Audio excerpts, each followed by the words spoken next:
Hey guys, in this video I'm going to show you how to add 2 gift cards on Ulta. If you find this video helpful, please drop a like and subscribe to my channel. In saying that, let's just jump straight into the video. Okay, so I'm going to head on over to ulta.com. Now from here, I basically just want to get to the checkout section of here. So I'm just going to put a random product into my cart. So I might just grab one of these hair tools. I'm going to scroll down. I might add this airflow styler to my bag. Add to bag.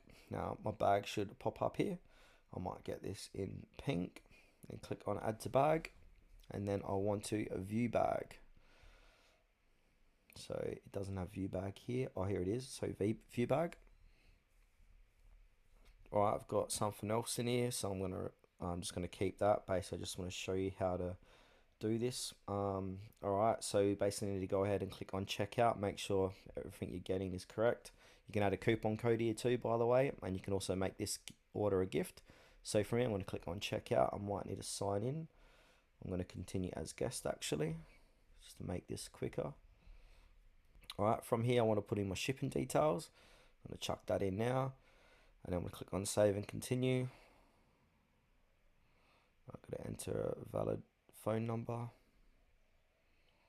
Alright, so once I've put in my shipping address, now I'm going to have gift card here, 1 per order. So you want to put in your gift card number and PIN, but there isn't an option for a second one. So what you need to do is just contact their customer service, or their if they got any chat boxes that come up here, and just say how I'd like to use 2 gift cards. They'll be able to go through the process and let you put in 2 gift cards. And then whatever the 2 gift cards equates to, so if they equate to more than $75, you're going to have credit in your gift card or one of your gift cards. But if your gift cards only both, so if you got two $25 gift cards, your total is going to be $75, then you're going to have to pay $25 in using your credit or Visa card. So keep that in mind.